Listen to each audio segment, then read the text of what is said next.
नमस्कार। Vision IAS के news today के इस अंक में आप सभी का स्वागत है। इस अंक में हम आपके लिए लेकर आए हैं यूपीएससी परीक्षा की दृष्टि से महत्वपूर्ण कुछ अहम खबरें। इस अंक के साथ मैं हूं दिव्या तोमर। आइए सबसे पहले बात करते हैं इस अंक की हेडलाइंस के बारे में। स्वास्थ्य और परिवार कल्याण मंत्रालय ने राष्ट्रीय स्वास्थ्य लेखा अनुमान 2019-20 जारी किए हैं। विश्व बैंक ने विश्व विकास रिपोर्ट 2023 जारी की। अंटार्कटिका आइस कोर में औद्योगिक फ्लाई ऐश का पहला साक्ष्य प्राप्त हुआ। एक रिपोर्ट के मुताबिक open network for digital commerce Bharat के डिजिटल उपभोग मूल्य को 2030 तक 320 से 340 बिलियन अमेरिकी डॉलर तक बढ़ा सकता है। केंद्र सरकार आकांक्षी जिलों में दुग्ध उत्पादन और पशुधन उत्पादकता को बढ़ावा देगी। और आइए अब खबरों पर विस्तार से चर्चा करते हैं। इस अंक की सबसे पहली खबर स्वास्थ्य क्षेत्र से है। स्वास्थ्य और परिवार कल्याण मंत्रालय ने राष्ट्रीय स्वास्थ्य लेखा अनुमान 2019-20 जारी किए हैं। एनएचए अनुमान 2019-20 लगातार 7वीं एनएचए अनुमान रिपोर्ट है। इसे राष्ट्रीय स्वास्थ्य प्रणाली संसाधन केंद्र ने तैयार किया है। एनएचएसआरसी को स्वास्थ्य और परिवार कल्याण मंत्रालय ने 2014 में राष्ट्रीय स्वास्थ्य लेखा के तकनीकी सचिवालय के रूप में नामित किया था। ये अनुमान विश्व स्वास्थ्य संगठन के सिस्टम ऑफ हेल्थ अकाउंट्स 2011 के फ्रेमवर्क पर आधारित हैं। ये अनुमान नीति निर्माताओं को देश के अलग अलग स्वास्थ्य वित्त पोषण संकेतकों में प्रगति की निगरानी करने में सक्षम बनाते हैं। एनएचए के अनुमानों में 2019-20 के तहत जो मुख्य निष्कर्ष दिए गए हैं, उसमें अगर हम सबसे पहले बात करें सकल घरेलू उत्पाद और प्रति व्यक्ति आय के प्रतिशत के रूप में कुल स्वास्थ्य व्यय की, तो इसमें यह व्याख्या की गई है कि कुल स्वास्थ्य व्यय में बाहरी निधियों सहित सरकारी और निजी स्रोतों द्वारा किए गए वर्तमान और पूंजीगत व्यय शामिल हैं। जीडीपी के प्रतिशत के रूप में कुल स्वास्थ्य व्यय देश के आर्थिक विकास के सापेक्ष स्वास्थ्य व्यय को दर्शाता है। वहीं प्रति व्यक्ति कुल स्वास्थ्य व्यय देश में प्रति व्यक्ति स्वास्थ्य खर्च को दर्शाता है। इसमें 2013-14 के रुझान और 2019-20 के रुझानों में तुलना करें तो जीडीपी के प्रतिशत के रूप में कुल स्वास्थ्य व्यय 4% से कम होकर 3.3% हो गया है। वहीं प्रति व्यक्ति कुल स्वास्थ्य व्यय 3,638 से बढ़कर 4,863 रुपए हो गया है। कुल स्वास्थ्य व्यय के प्रतिशत के रूप में वर्तमान स्वास्थ्य व्यय, इसके तहत ये व्याख्या की गई है अनुमानों में कि वर्तमान स्वास्थ्य व्यय स्वास्थ्य देखभाल उद्देश्यों के लिए बार बार होने वाले व्यय को शामिल करता है। ये स्वास्थ्य देखभाल पर होने वाले सभी पूंजीगत व्यय में जुड़ जाता है और ये 2013-14 की तुलना में 2019-20 में 93% से घटकर 90.52% हो गया। वहीं कुल स्वास्थ्य व्यय के प्रतिशत के रूप में सरकारी स्वास्थ्य व्यय की बात करें तो ग्रॉस हेल्थ एक्सपेंडिचर में अर्ध सरकारी संगठनों और सरकारी संगठनों के माध्यम से दिए जाने वाले दान सहित संघ, राज्य और स्थानीय सरकारों द्वारा वित्त पोषित और प्रबंधित सभी योजनाओं के तहत व्यय शामिल है। ये 2013-14 में 28.6% था, जो बढ़कर 41.41% हो गया है। वहीं इस रिपोर्ट के मुताबिक अगर हम देखें तो कुल स्वास्थ्य व्यय के प्रतिशत के रूप में आउट ऑफ पॉकेट व्यय की बात करें तो ये स्वास्थ्य देखभाल प्राप्त करते समय परिवारों द्वारा प्रत्यक्ष रूप से किए जाने वाला खर्च होता है। ये 2013-14 में 64.2% से घटकर 47.1% हो गया है, यानी इसमें कमी आई है। वहीं कुल स्वास्थ्य व्यय के प्रतिशत के रूप में स्वास्थ्य पर सामाजिक सुरक्षा व्यय की बात करें तो सोशल सिक्योरिटी एक्सपेंडिचर में केंद्र और राज्य सरकार द्वारा वित्त पोषित स्वास्थ्य बीमा योजनाओं, कर्मचारी लाभ योजनाओं आदि के लिए प्रीमियम के भुगतान के लिए सरकार द्वारा आवंटित वित्त शामिल है। ये 6% से बढ़कर 9.3% हो गया है। वहीं अगर कुल स्वास्थ्य व्यय के प्रतिशत के रूप में निजी स्वास्थ्य बीमा व्यय की बात करें तो इसमें स्वास्थ्य बीमा कंपनियों के माध्यम से किया गया खर्च शामिल है। इसमें परिवार या नियोक्ता एक विशेष स्वास्थ्य योजना के तहत कवर किए जाने के लिए प्रीमियम का भुगतान करते हैं। ये 3.4% से बढ़कर 7% हो गया है। इसके अलावा अगर कुल स्वास्थ्य व्यय के प्रतिशत के रूप में स्वास्थ्य के लिए बाह्य या फिर दाता अनुदान की बात करें तो इसमें दानदाताओं द्वारा प्रदत्त सहायता के रूप में देश को उपलब्ध सभी निधियां शामिल हैं और ये 0.3% से बढ़कर 0.5% हो गई हैं। और आइए अब बात करते हैं विकास रिपोर्ट की। विश्व बैंक ने विश्व विकास रिपोर्ट 2023 जारी की है। यह रिपोर्ट प्रवासी, शरणार्थी और समाज शीर्षक से जारी की गई है। इस रिपोर्ट में सीमा पारीय आवाजाही के विकास संबंधी प्रभावों को गंतव्य और मूल दोनों देशों पर तथा स्वयं प्रवासियों और शरणार्थियों पर भी अधिकतम करने के लिए एक एकीकृत ढांचे का प्रस्ताव किया गया है। इस रिपोर्ट में प्रवासियों को इन 4 प्रकारों में बांटा गया है, जिसमें सबसे पहले शामिल हैं कौशल वाले शरणार्थी जिनकी ज्यादा मांग है, मांग के अनुरूप कौशल वाले आर्थिक प्रवासी, इसके अलावा संकटग्रस्त प्रवासी और शरणार्थी। इस रिपोर्ट के निष्कर्षों के मुताबिक दुनिया भर में लगभग 184 मिलियन लोगों के पास उस देश की नागरिकता नहीं है जहां वे रहते हैं। इनमें 37 मिलियन शरणार्थी भी शामिल हैं। रिपोर्ट में ये कहा गया है कि विदेशों में कार्य करने वाले भारतीयों की आय में 120% की वृद्धि देखी गई है। इसकी तुलना में आंतरिक प्रवास करने वाले भारतीयों की आय में 40% की ही वृद्धि दर्ज की गई है। साथ ही कम कुशल भारतीय प्रवासी की बात करें तो जो संयुक्त राज्य अमेरिका चले गए थे, उनकी आय में लगभग 500% की महत्वपूर्ण वृद्धि देखने को मिली है। भारत, संयुक्त राज्य अमेरिका, भारत बांग्लादेश और भारत खाड़ी सहयोग परिषद को शीर्ष प्रवासी गलियारों में गिना जाता है।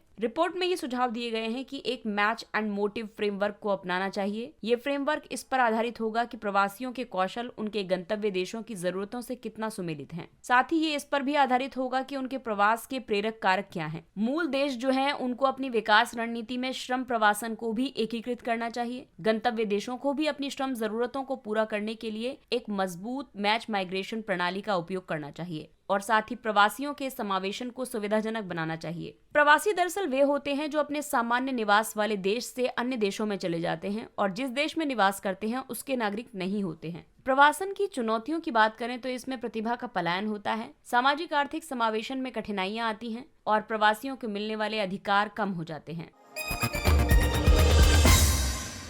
अंटार्कटिक आइस कोर में औद्योगिक फ्लाई ऐश का पहला साक्ष्य प्राप्त हुआ। शोधकर्ताओं ने अंटार्कटिक आइस कोर में पहली बार फ्लाई ऐश के एक घटक गोलाभीय कार्बनमय कणों की पहचान की है। वैज्ञानिक इन कणों की तिथि 1936 बता रहे हैं। स्फेरॉइडल कार्बनेशियस पार्टिकल यानी SCPs का एकमात्र स्रोत जीवाश्म ईंधन दहन है। इसके अलावा इनका कोई अन्य मानव जनित या प्राकृतिक स्रोत नहीं है। इस तरह से ये औद्योगिकरण का एक स्पष्ट पर्यावरणीय संकेतक है। फ्लाई ऐश महीन पाउडर है। ये तापीय विद्युत स्टेशनों में कोयले के दहन से प्राप्त एक बाई प्रोडक्ट है। भारतीय कोयले में ऐश यानी राख की मात्रा 30 से 45% होती है, जबकि आयातित कोयले में इसकी मात्रा 10 से 15% ही होती है। इसलिए भारतीय कोयले को निम्न श्रेणी का माना जाता है। फ्लाई ऐश के निपटान के लिए न केवल एक बड़े क्षेत्र की जरूरत होती है, बल्कि ये हवा और जल को भी प्रदूषित करता है। ये पोर्टलैंड सीमेंट जैसा दिखाई देता है, लेकिन इसकी रासायनिक संरचना अलग होती है। फ्लाई ऐश कार्बनिक प्रदूषकों, भारी धातुओं आदि की उपस्थिति के कारण विषाक्त होता है। फ्लाई ऐश में पर्याप्त मात्रा में सिलिका, एल्यूमिनियम और कैल्शियम के ऑक्साइड होते हैं। इसके अलावा इसमें आर्सेनिक, बोरोन, क्रोमियम, सीसा आदि की बहुत कम मात्रा पाई जाती है। फ्लाई ऐश का उपयोग कृषि में भी किया जाता है क्योंकि ये जल धारण क्षमता और मृदा के वातन यानी वायु संचरण में सुधार करता है। वहीं निर्माण उद्योग में इसका उपयोग सीमेंट, ईंट आदि के निर्माण में किया जा सकता है। सरकार ने फ्लाई ऐश के निपटान के लिए कई उपाय किए हैं, जैसे कि फ्लाई ऐश प्रबंधन के लिए मोबाइल ऐप ऐश ट्रैक लॉन्च किया है। सभी सरकारी योजनाओं में फ्लाई ऐश आधारित उत्पादों का अनिवार्य उपयोग किया जाएगा, उदाहरण के लिए प्रधानमंत्री ग्रामीण सड़क योजना आदि। इसके अलावा फ्लाई ऐश उपयोग नीति 2016 को अपनाने वाला महाराष्ट्र पहला राज्य बन गया है। और आइए अब बात करते हैं डिजिटल कॉमर्स की।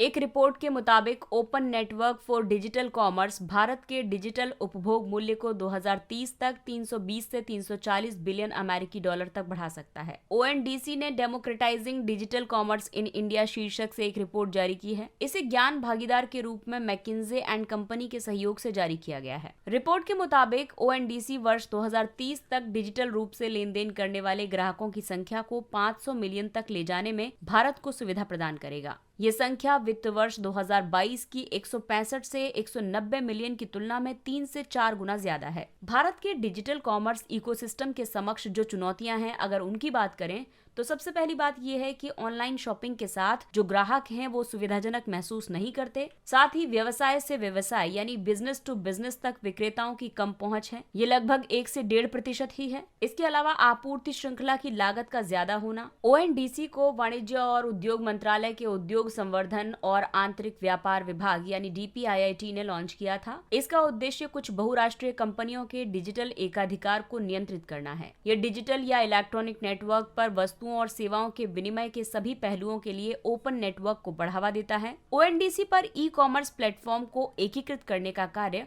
भारतीय गुणवत्ता परिषद को सौंपा गया है। ONDC पर व्यापार संबंधी लेन देन करने के लिए खरीदार और विक्रेता को एक ही प्लेटफॉर्म या एप्लीकेशन के उपयोग की जरूरत नहीं है। ONDC का महत्व इसलिए भी है क्योंकि ये स्थानीय भाषाओं, उत्पादों और सांस्कृतिक विरासत को बढ़ावा देते हैं, छोटे व्यवसायों और कारीगरों के लिए अवसरों का निर्माण करता है, कोई भी पसंदीदा विक्रेता की अनुपस्थिति में सभी हितधारकों के साथ न्याय संगत और उचित व्यवहार करता है। इसके अलावा भारत में डिजिटल कॉमर्स इकोसिस्टम के विकास के लिए बहुत महत्वपूर्ण है। और आइए बात करते हैं कुछ अन्य महत्वपूर्ण सुर्खियों के बारे में। NPCI Bharat bill pay limited NBBL ने NOCS प्लेटफॉर्म लॉन्च किया है। ये प्लेटफॉर्म ONDC नेटवर्क पर किए गए लेन देन के लिए समाधान और निपटान सेवाएं प्रदान करेगा। NOCS को भारतीय रिजर्व बैंक के मार्गदर्शन में विकसित किया गया है। ये नेटवर्क प्रतिभागियों को धन के सुचारू, सुरक्षित और समय पर अंतरण को सक्षम करेगा। ये बैंकों, फिनटेक और ई-कॉमर्स कंपनियों के साथ एकीकृत है और ये बहुत जल्द ही संचालित हो जाएगा। और आइए अब आपको बताते हैं कि ONDC क्या है। ये बाजार और समुदाय के नेतृत्व वाली पहल है। ये एक मुक्त नेटवर्क है। ये किसी केंद्रीय मध्यवर्ती की जरूरत की संभावनाओं को समाप्त करता है। ये डिजिटल कॉमर्स के बड़े पैमाने पर विस्तार को संभव बनाता है। ये बड़े पैमाने पर नवाचार को बढ़ावा देगा। और ONDC क्या नहीं है, अगर इसकी बात करें तो ये कोई सरकारी विनियामक संस्था नहीं है, ये कोई एप्लीकेशन या प्लेटफॉर्म नहीं है, ये कोई केंद्रीय मध्यवर्ती नहीं है, ये व्यवसायों को डिजिटाइज करने का माध्यम नहीं है। केंद्र सरकार आकांक्षी जिलों में दुग्ध उत्पादन और पशुधन उत्पादकता को बढ़ावा देगी। ये खबर पेपर 1 से संबंधित है। पशुपालन और डेयरी विभाग ने पशुधन जागृति अभियान नामक जागरूकता कार्यक्रम का आयोजन किया है। इसे समावेशी विकास अभियान के अंतर्गत आयोजित किया गया है। इस कार्यक्रम को किसानों को पशुपालन और डेयरी फार्मिंग में नवीनतम प्रथाओं तथा तकनीकों की बेहतर समझ हासिल करने में मदद करने के लिए तैयार किया गया है। इससे किसानों की आजीविका में सुधार होगा। इसका उद्देश्य लगभग 16,000 ग्राम स्तरीय शिविरों का आयोजन करके देश भर के 112 सबसे कम विकसित जिलों में प्रभावी बदलाव लाना है। सभी आकांक्षी जिलों में 2 पशु स्वास्थ्य शिविर आयोजित किए जाएंगे। प्रत्येक स्वास्थ्य शिविर में 100 किसान भाग ले सकेंगे। भारत में डेयरी क्षेत्र की बात करें तो भारत दूध उत्पादन में पहले स्थान पर है और दुनिया में सबसे बड़ी गोवंशीय आबादी भी भारत में ही है। वैश्विक दुग्ध उत्पादन में भारत की हिस्सेदारी लगभग 23% है। भारत ने 2021-22 में 221.1 मिलियन टन दूध उत्पादन किया था। डेयरी राष्ट्रीय अर्थव्यवस्था में 5% का योगदान देने वाला सबसे बड़ा कृषि संबद्ध क्षेत्रक है। इसके अलावा ये क्षेत्रक लगभग 80 मिलियन डेयरी किसानों को प्रत्यक्ष रूप से रोजगार देता है। भारत में शीर्ष 5 दुग्ध उत्पादक राज्य हैं। पहले नंबर पर राजस्थान है, उसके बाद उत्तर प्रदेश, मध्य प्रदेश, गुजरात और आंध्र प्रदेश का स्थान है। अब ये सीक्वेंस आपके लिए इंपॉर्टेंट है क्योंकि कई बार वन लाइनर के तौर पर या फिर स्टेटमेंट्स में देकर के इस तरीके के क्वेश्चंस पूछ ले जाते हैं। और आइए अब बात करते हैं डेयरी क्षेत्र के लिए शुरू की गई पहलों के बारे में। डेयरी प्रसंस्करण और अवसंरचना विकास निधि दुग्ध प्रसंस्करण तथा मांस प्रसंस्करण को बढ़ावा देने के लिए आरंभ की गई है। इसके अलावा राष्ट्रीय डेयरी विकास कार्यक्रम है। ये दुग्ध उत्पादों की खरीद के लिए डेयरी बुनियादी ढांचे को मजबूत करने के लिए शुरू किया गया है। इसके अलावा किसान क्रेडिट कार्ड अब डेयरी क्षेत्र के लिए भी शुरू किया गया है। ये अब पशुपालकों को भी प्रदान किया जाएगा।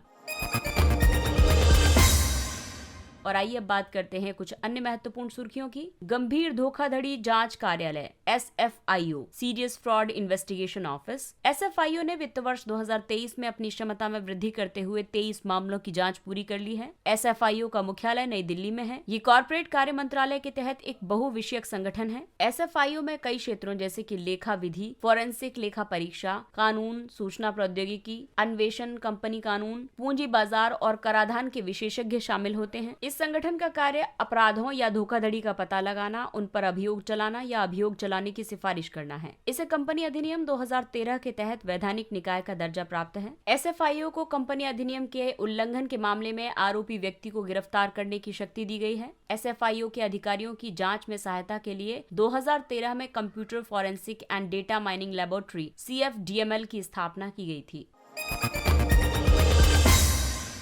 अगला टॉपिक है जीरो शैडो डे। हाल ही में बेंगलुरु और 13 डिग्री उत्तरी अक्षांश के साथ बसे सभी स्थानों पर जीरो शैडो डे का अनुभव किया गया। जीरो शैडो डे की परिघटना के अंतर्गत सीधी खड़ी आकृति की कोई छाया नहीं बनती। कर्क रेखा और मकर रेखा के बीच स्थित पृथ्वी के प्रत्येक बिंदु पर जीरो शैडो डे की परिघटना साल में 2 बार घटित होती है। ऐसी परिघटना एक बार सूर्य के उत्तरायण होने के दौरान घटित होती है, जब सूर्य उत्तरी गोलार्ध की ओर गति करता है, और दूसरी बार सूर्य के दक्षिणायन होने के दौरान घटित होती है, जब सूर्य दक्षिणी गोलार्ध की ओर गति करता है। पृथ्वी अपनी धुरी पर लगभग 23.5 डिग्री कोण के झुकाव पर घूर्णन करते हुए सूर्य की परिक्रमा करती है और इसीलिए उत्तरायण और दक्षिणायन की परिघटना घटित होती है।